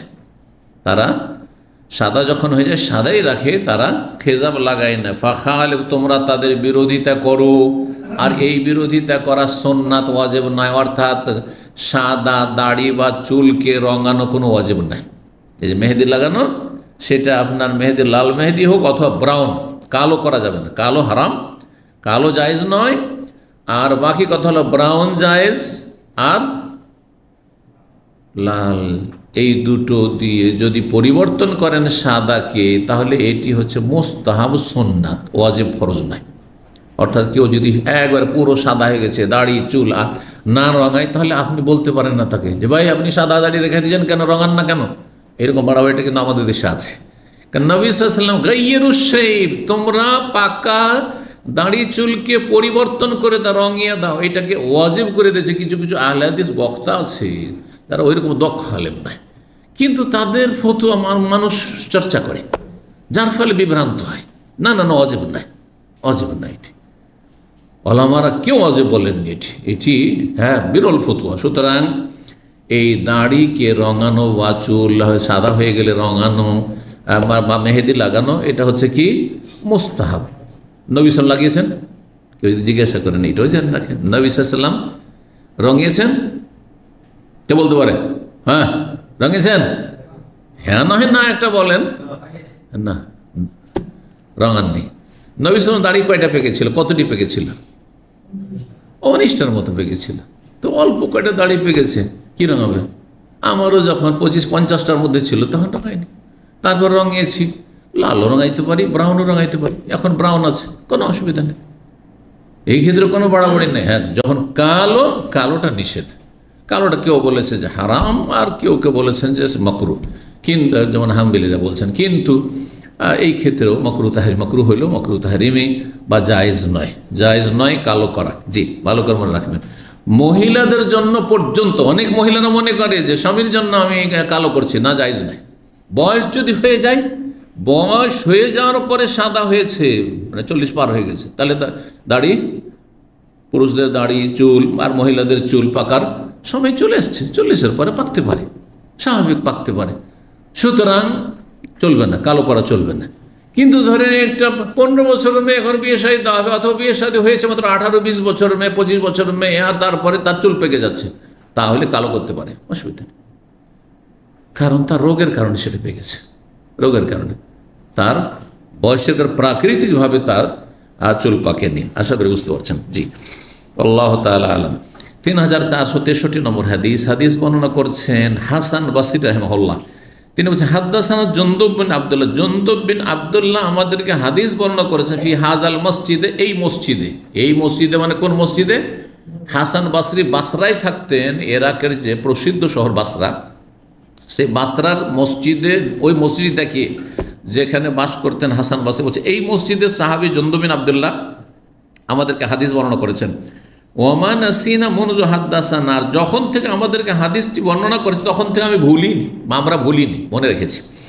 ওমান আকসাইয়া কোন জুনদুব কাযাব আলা নবী সাল্লাল্লাহু আলাইহি ওয়াসাল্লাম, আর এই আশঙ্কাও করি না যে জুনদুব নবী সাল্লাল্লাহু আলাইহি ওয়াসাল্লামের ওপর মিথ্যাচার করবেন। তিনি মিথ্যা কথাও বলেননি, তিনি সাহাবী রাসূলুল্লাহ সাল্লাল্লাহু আলাইহি ওয়াসাল্লামের। কি ঘটনা ছিল? কালা রাসূলুল্লাহ সাল্লাল্লাহু আলাইহি ওয়াসাল্লাম, রাসূল বলেন কানা ফিমান কানা ক্বাবলাকুম রাজুলুন, তোমাদের পূর্ববর্তী জাতির মাঝে জনৈক ব্যক্তি ছিল, মানে বনি ইসরায়েলদের যুগে জনৈক ব্যক্তি ছিল। বেহি জুরহুন, সে আঘাত পেয়েছিল, আহত হয়েছিল, এক কথায় জখম হয়েছিল শরীরে। জুরহুন মানে জখম হওয়া, আহত হওয়া। ফা জাজিয়া, তখন সেই ব্যক্তি যন্ত্রণায় কাতর হয়ে পড়ল, এত বেদনা ব্যথা যে বরদাস্ত করতে পারছে না, একবারে কাতর হয়ে পড়ল। ফা খাজা সিকিনান, আর বাঁচব না, অনেকে এরকম করে, মারাত্মক রোগের কারণে প্রচণ্ড পেটের ব্যথা, এক সময় তো চিকিৎসা হইতো না, আর চেক আপও হইতো না, গ্রামে গঞ্জে মধ্যে পেটের কামড়, শুনেছেন এই রোগগুলোর কথা?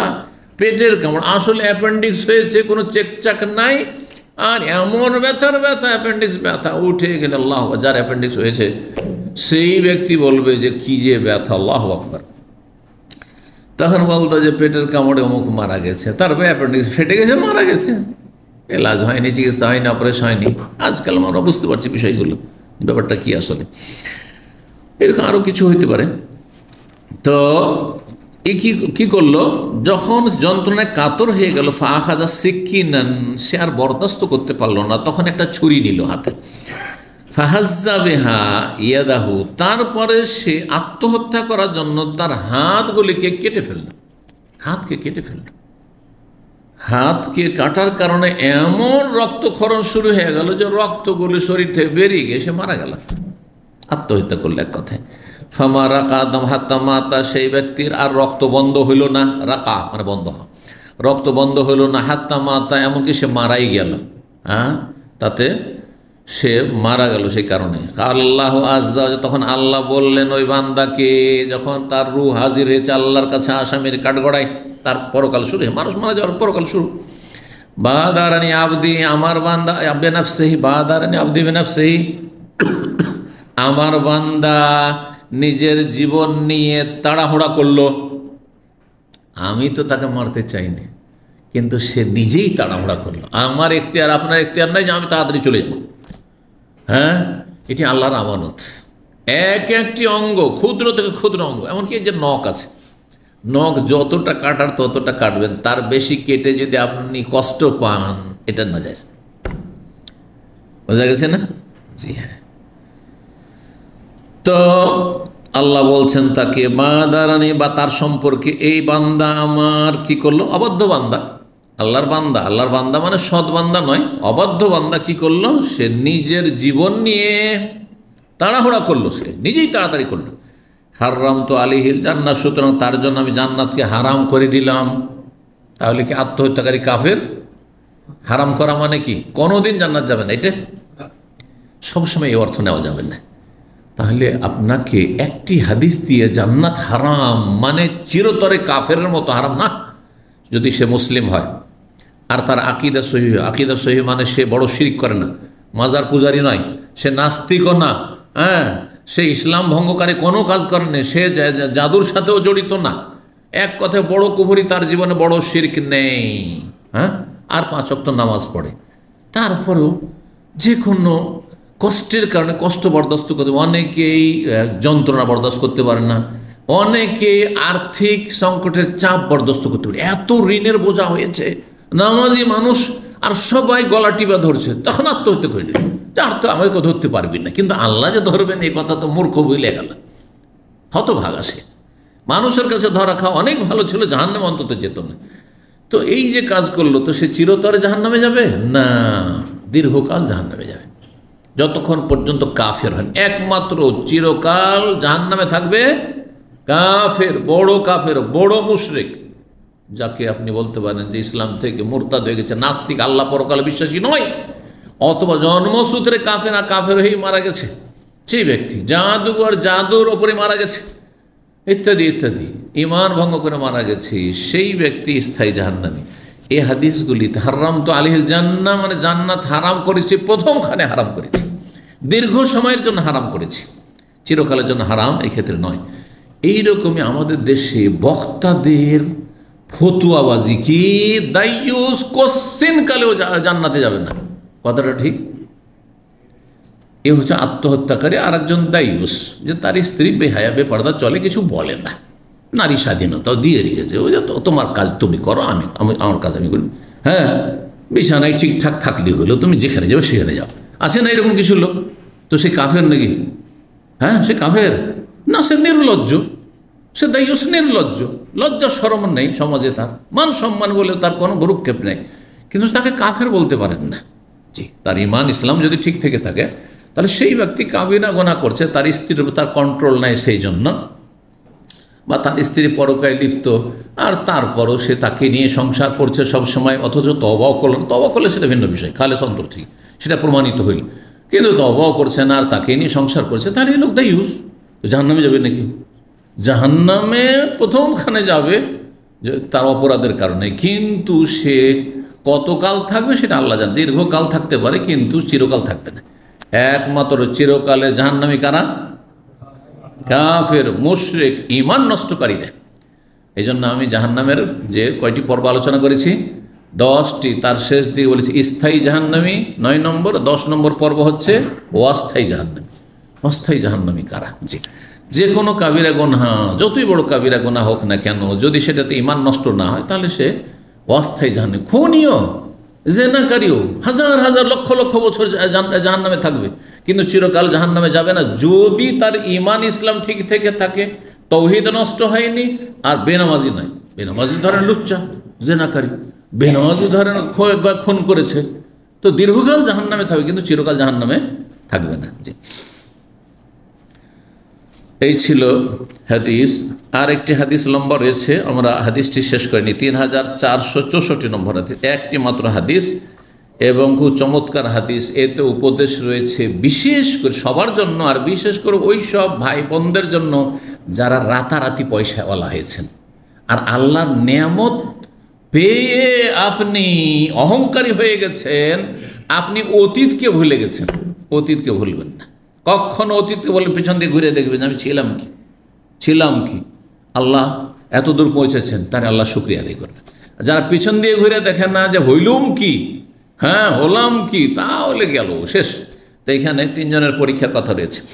হাদিস আসছে, বর্ণনা করছেন আবু হুরায়রা রাদিয়াল্লাহু তাআলা আনহু, লম্বা হাদিসের সনদ, দুটি সনদে এসেছে। বলছেন যে তিনি বর্ণনা করেছেন আন্নাহু সামিয়া রাসূলুল্লাহ সাল্লাল্লাহু আলাইহি ইয়াকুল, তিনি রাসূলুল্লাহ সাল্লাল্লাহু বলতে শুনে ইন্না সালাসাতান ফি বনি ইসরাইল, তিনজন ব্যক্তি ছিল বনি ইসরাইল জাতির, মানে বিগত যুগে ইসলাম পূর্বে। আবরাস, তিনজনই রোগী ছিল। একজন ছিল আবরাস, শ্বেত রোগী মানে শরীর সাদা হয়ে যেত, সাদা দাগ। আর আরেকজন ছিল আকরা, আমা অন্ধ একজন, আরেকজন আকরা মানে টাকওয়ালা, পুরো মাথায় চুল ছিল না। টাক মানে মানুষের হয়তো কিছু চুল উঠে গেছে আর বাকি চুল আছে, এই টাকটা আংশিক টাক। আর পুরো টাক হচ্ছে যে জন্ম থেকে তার কোনো চুলই ওঠে না, মাথায় চুল নেই। দেখেছেন এরকম লোক? আমার একটা ক্লাসমেট ছিল, আমি পড়াশোনা করেছি ছোটোকালে, 15-16 বছর বয়সে তার সাথে পড়াশোনা করেছি, তার 14 বছর বয়সে। তো তার মাথায়ও চুল ছিল না, মোচও ছিল না, দাড়িও হয়নি, এখন পর্যন্ত হয়নি, এমনকি এই চোখের আপনার ওপরে যে এই সব আছে এগুলোও ছিল না, কিছুই ছিল না। এইটা হচ্ছে টাক, টাকওয়ালা, এই হচ্ছে টাক রোগী, কথা বলছে। আর যেটা মানুষের বিভিন্ন সমস্যার, শারীরিক সমস্যার কারণে অথবা বেশি লেখাপড়া করার কারণে দেখা যায় অধিকাংশ শিক্ষিত লোকেরা মাথায় চাঁদিতে চুল নেই। জি, পেটের সমস্যার কারণে অনেক সময় হয়ে যায়, অল্প বয়সে চুল পড়ে যায়, বিভিন্ন সমস্যা, সেটা ডাক্তাররা বেশি জানে, তো সেটা আমাদের বিষয় নয়। এক কথাই এই তিন রোগী ছিল। বলছে বাদা লিল্লাহি ইয়াবতালিম, আল্লাহ রাব্বুল আলামিন চাইলেন যে তাদেরকে পরীক্ষা করব, এই তিন রোগীকে পরীক্ষা করব। ফাবাস আল্লাহ ইলাইহিম মালাকান, একজন ফেরেশতা পাঠিয়ে দিলেন জিবরাইল আলাইহিস সালামকে। ফাতাল আবরাসা, প্রথম ফেরেশতা আসলেন কার কাছে? ও শ্বেত রোগীর কাছে, যার শরীর সাদা সাদা হয়ে গেছে, আর লোকেরা তাকে ঘৃণা করছে, সমাজের লোকেরা পাশে বসতে দেয় না, এইরকম। ফাঁকালা, এসে বললেন ফেরেশতা, মানুষের রূপ ধারণ করেছে, তো বুঝতে পারেনি যে ফেরেশতা এসে আল্লাহর পক্ষ থেকে। আইয়ু শাইন আহাব্বু ইলাইকা, তোমার কাছে সবচেয়ে প্রিয় বস্তু কি? কালা, তখন সেই লোক বলল লাউনুন হাসান, শরীরের রংটা যদি আমার সুন্দর হয়ে যেত, অল জিলদুন হাসান, চামড়াগুলি যদি আমার সুন্দর হয়ে যেত, আর ত্বক, ওয়াকাদ কাজারানিন নাস, মানুষরা আমাকে চরম ঘৃণা করছে। কালা, বর্ণনাকারী বলছেন ফামাসাহাহু, তখন সেই ফেরেশতা যে মানুষের রূপ ধারণ করে শরীরে হাত বুলিয়ে দিলেন, হাত ফিরিয়ে দিলেন। ফাজাহাবা আনহু, সাথে সাথে ভালো হয়ে গেল, ও শ্বেত রোগ ভালো হয়ে গেল। ফাউতি আল্লাহনান হাসানান, তাকে সুন্দর রং দিয়ে দেওয়া হলো, জিলদানহা, সুন্দর ত্বক দিয়ে দেওয়া হলো। ফাকাল ওয়াইউল মাল আহাব্বু ইলাইক, এখন বলো তোমার কোন ধন সম্পদ বেশি প্রিয়, কোনটা বেশি ভালোবাসো? উট বেশি ভালোবাসো, না গরু ভালোবাসো, না ছাগল ভালোবাসো? কাল আলেবুল, প্রথম ব্যক্তি বলল উট। কেউ কেউ বর্ণনাকারী সন্দেহ করেছেন যে অথবা তিনি বলেছিলেন যে গরু। হুয়া শাক্কা ফি যালিক, বর্ণনাকারী সন্দেহ, কিন্তু অধিকাংশ হাদিস যেটা সেটা হচ্ছে প্রথম ব্যক্তি উটকে প্রাধান্য দিয়েছিল, দ্বিতীয় ব্যক্তি যে টাকের রোগী ছিল সে গরুকে প্রাধান্য দিয়েছিল। তারপরে আন্নাল আবরাস ওয়াল আকরা কালা আহাদুহুমা আলাইহি, বলে এই যে শ্বেত রোগী আর যে টাকওয়ালা, এই দুজনের একজন বলেছিল উট, আর একজন বলেছিল গরুর কথা। ফাউতিয়া না কাতান আস, তাকে 10 মাসের গর্ভবতী একটি উষ্ট্রি দিয়ে দেওয়া হলো। একটা উট আবার 10 মাসের পেটে বাচ্চা আছে, যে নিয়ে গেলে সাথে সাথে বাচ্চা হয়ে যাবে, আর তার মূল্য বেড়ে যাবে, আর তার প্রজন্ম বাড়তে থাকবে তাড়াতাড়ি। ফাকাল, আর দোয়াও দিয়ে দিলেন ফেরেশতা, ইউবারিকুল্লাহ ওয়া ইউবারিকুল্লাহ কাফি, আল্লাহ তোমার বরকত দান করুক এতে। ও আতাল আকরা, তারপর টাকওয়ালার কাছে গেলেন, গিয়ে বলে আইয়ু শাইন আহাব, বলে তোমার কাছে সবচেয়ে প্রিয় বস্তু কি? কালা শারুন হাসানুন, আমার চুল নাই রে ভাই, যদি চুল আল্লাহ সুন্দর চুল দিয়ে দিতেন। আর ওয়াজহাব হাজা আন্নি, আমার যদি এই সমস্যাটা ভালো হয়ে যেত। কাদ কাজারেন, আমাকে লোকেরা খুবই ঘৃণা করে, পাশে বসতে দেয় না। কাল ফামাসাহ, তার মাথাতে শুয়ে হাত বুলিয়ে দিলেন। ফাজাহাবা, তার রোগ ভালো হয়ে গেল, আর চুল সব গজাইতে শুরু করলো। ওয়াউতিয়া শারান হাসান, সুন্দর তাকে চুল দেওয়া হইলো। কাল ফাইউল মালে হাব, বলে কোন ধন সম্পদ তোমার কাছে প্রিয়? কাল আল বাকার, গরু আমি খুব পছন্দ করি, গাভী পছন্দ। ফাতাহু বাকারাতান হামেলান, গর্ভবতী একটি কি দিয়ে দিল? গাভীন, হ্যাঁ গাভী দিয়ে দেওয়া হইলো। গাভীন বলেন তো আপনারা? হ্যাঁ গাভীন বুঝেন? হ্যাঁ তাহলে তো ঠিক আছে, গর্ভবতী। কালা ইউবারাকুলা কাফিহা, আল্লাহ যেন বরকত দেয় এতে। ওয়াতাল আমা, তারপরে সে অন্ধ ব্যক্তির কাছে গেল ফেরেশতা মানুষের রূপ ধারণ করে। ফাকাল আইয়ুশাইন আহাব, বলে তোমার কাছে কোন বস্তু বেশি প্রিয়? কাল ইয়ারুদ্দুল্লাহ এলিয়া বাসারি, আল্লাহ যদি আমার দৃষ্টিশক্তিটা ফিরিয়ে দিতেন, দুনিয়া দেখতে পাই না আমি, মানুষকেও দেখতে পাই না, আত্মীয় স্বজন কাউকে দেখতে পাই না আমি। ফাউসের বেহিন নাস, মানুষজনকে আমি দেখতাম। কালা ফামাসাহ, তার চোখে হাত বুলিয়ে দিলেন সেই ফেরেশতা। ফারাদ্দাল্লাহ এলিহি বাসার, আল্লাহ তার দৃষ্টিশক্তি সাথে সাথে ফিরিয়ে দিলেন। কালা, তখন জিজ্ঞাসা করছেন, যখন দৃষ্টিশক্তি ফিরে আসলো, ফেরেশতা জিজ্ঞেস করছেন ফাইয়ুল মালে আহাব, বলে কোন ধন সম্পদ তুমি বেশি ভালোবাসো, বেশি প্রিয় তোমার কাছে? কালাল গানাম, আমি ছাগল খুব পছন্দ করি। এক একজন এক এক চয়েস, আমি ছাগল খুব পছন্দ করি, বকরি ছাগল। ফাতাহ শাতান ওয়ালেন, তাকে একটি গর্ভবতী বকরি দিয়ে দিল। ফাউনতেজা হাজা নে ওয়াল্লাদা হাজা, এই যে তার একজনের ছিল উটনি, আর একজনের ছিল গাভী, আর একজনের ছিল বকরি, সবগুলি বাচ্চা দিল।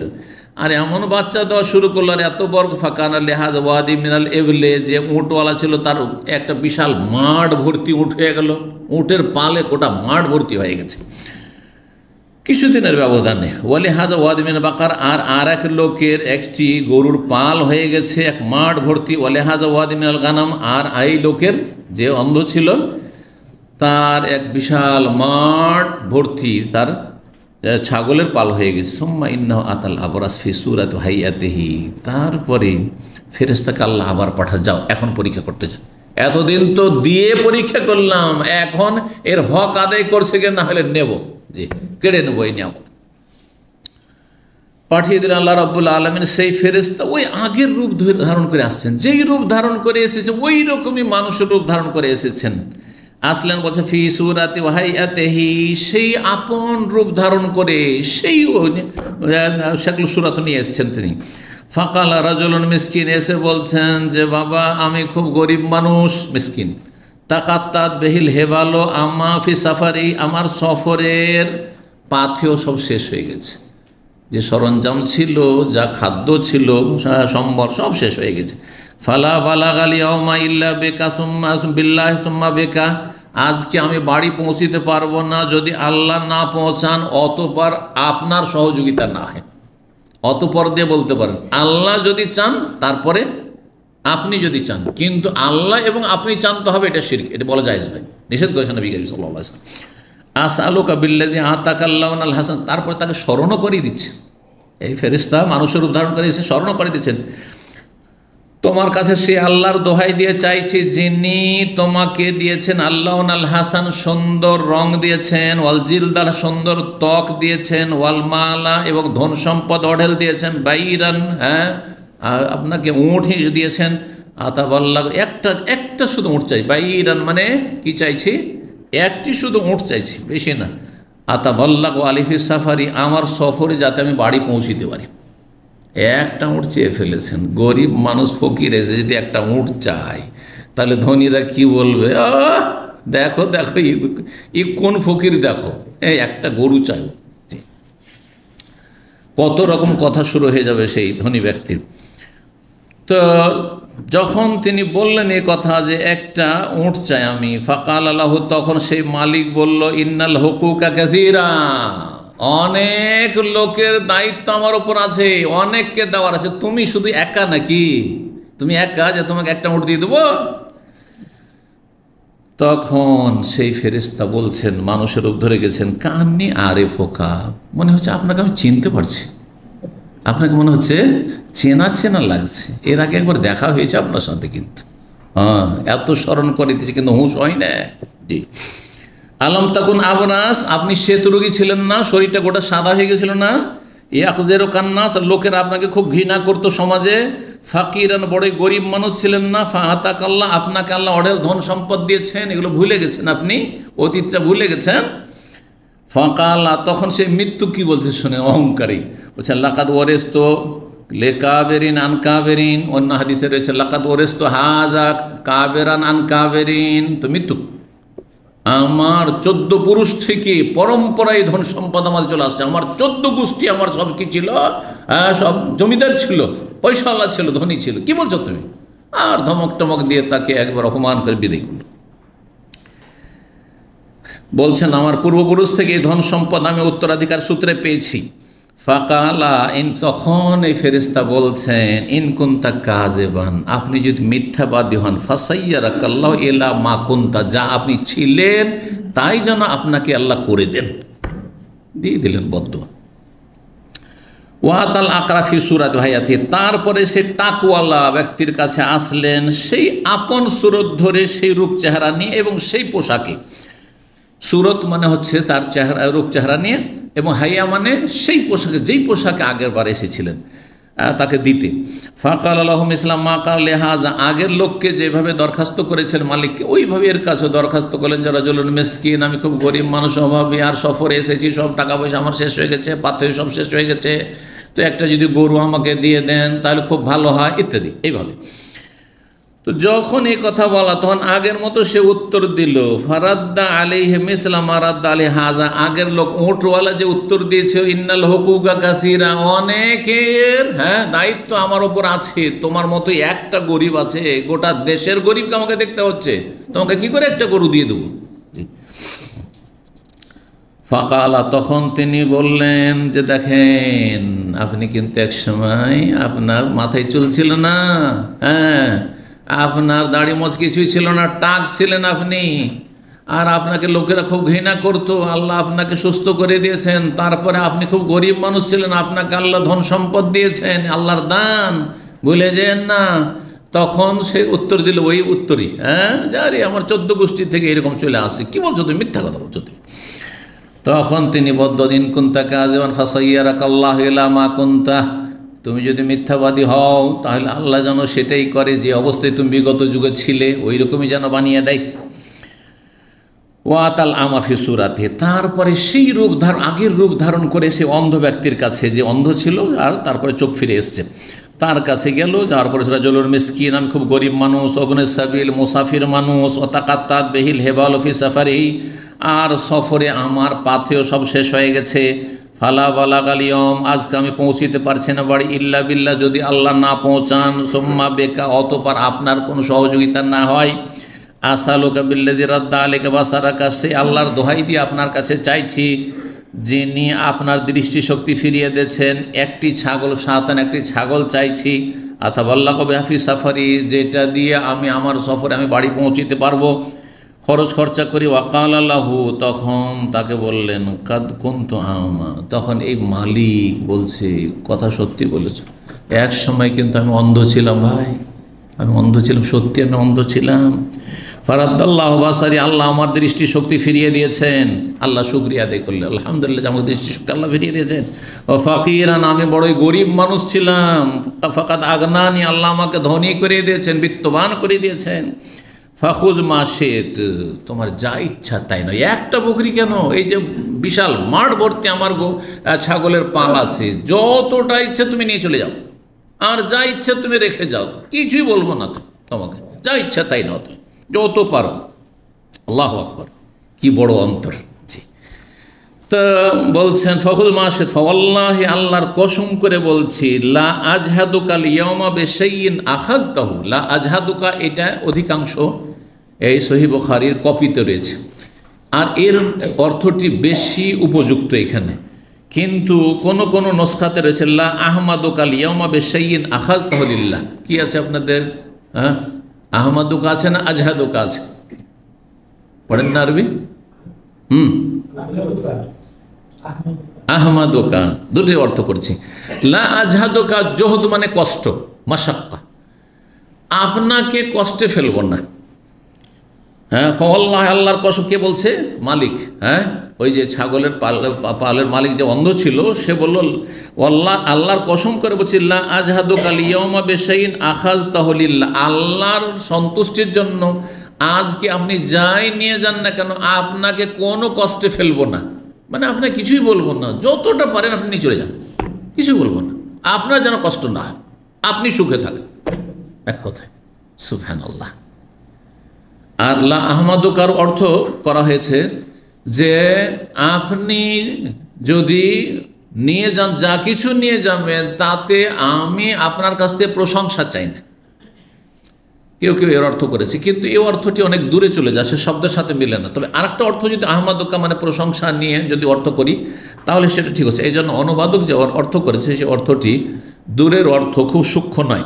এখানে আহমাদুকা দিয়েও যে ব্যাখ্যা করা হয়েছে সেটা হচ্ছে আল্লাহর কসম করে বলছে লা আহমাদুকা লিয়াউমা, আজকে যদি তুমি কম নাও তবুও তোমার প্রশংসা নেই, বেশি নাও তবুও তোমার কোনো দোষ নেই। কম নাও বেশি নাও, কারণ অনেক সময় যখন তাকে ছাড় দিয়ে দিলেন যে যা ইচ্ছা তাই নিয়ে চলে যাও, আর অল্প নিল, তখন প্রশংসার পাত্র হয়ে যায়, ঠিক না? আরে ওকে বললাম তুমি হাজার হাজার টাকা নিয়ে যেতে পারো, 10, 20 হাজার, 50 হাজার নিতে পারো, মাত্র 100 টাকা নিলাম, তখন প্রশংসা করবেন না যে এত তাকে ফ্যাসিলিটি দিলাম তারপরে সে নিল না। তো ওই কথাটি বলছেন যে আজকে তুমি যা নেবে, তুমি যদি কম নাও তাতে যে তোমার আমি প্রশংসা করব, এটা ভাবিও না যে কম নেব যাতে মালিক খুশি থাকে। হ্যাঁ, মালিক যাতে করে খুশি থাকে। অনেক সময় মালিককে খুশি করার জন্য না, দরকার নেই, বলেন না, তো ওইটা নয়, আপনি যা ইচ্ছা তাই নেন। ফাকালা, তখন সেই ফেরেশতা যে মানুষের রূপ ধরে গেছেন, বল আমসেক মালাকা, আপনার ধন সম্পদ আপনি রাখুন, নেব না, কিছু না। ফাইন্নামা উবতুলিতুম, আপনাদের 3 জনকে পরীক্ষা করা হয়েছে আল্লাহর পক্ষ থেকে, আল্লাহ আমাকে পাঠিয়েছিলেন। ফাকাদ রাদিয়া আনকা, আল্লাহ আপনার উপর সন্তুষ্ট হয়ে গেছেন, পরীক্ষায় আপনি পাশ করলেন সেহেতু। ওয়াসাখিত আলা সাহেব, আপনার 2 জন সঙ্গীর ওপর আল্লাহ অসন্তুষ্ট হয়ে গেছে, তাদের নিয়ামত ছিনিয়ে নিয়েছেন, আবার তারা রোগী হয়ে গেল, টাকলা আবার টাকলা হয়ে গেল, আর সেই লোক যে শ্বেত রোগী ছিল আবার সেই শ্বেত রোগে আক্রান্ত হয়ে গেল। আল্লাহ রাব্বুল আলামিন এইভাবে পরীক্ষা করেন। হ্যাঁ, ওয়ালানাবলুকুম বিশাইয়্যিম মিনাল খাউফ ওয়া নাবলুকুম বিশ-শাররি ওয়াল খায়রি ফিতনা। আল্লাহ কোরআনে একটি আয়াতে বলছেন ভালো দিয়েও পরীক্ষা করি আর মন্দ দিয়েও পরীক্ষা করি। কখনো পয়সা দিয়ে আল্লাহ পরীক্ষা করেন, কখনো অভাব দিয়ে কেড়ে নিয়ে পরীক্ষা করেন। সব অবস্থায় আমাদেরকে উত্তীর্ণ হওয়ার চেষ্টা করতে আল্লাহ রাব্বুল আলামিন তৌফিক দান করে। জাযাকুমুল্লাহু খাইরান।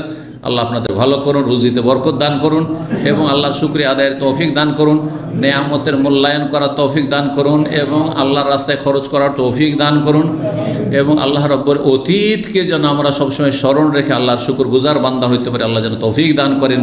ওয়া সাল্লাল্লাহু সাল্লাম নবিয়ানা মুহাম্মদ ওয়া আলা আলিহি ওয়া সাহবিহি আজমাইন।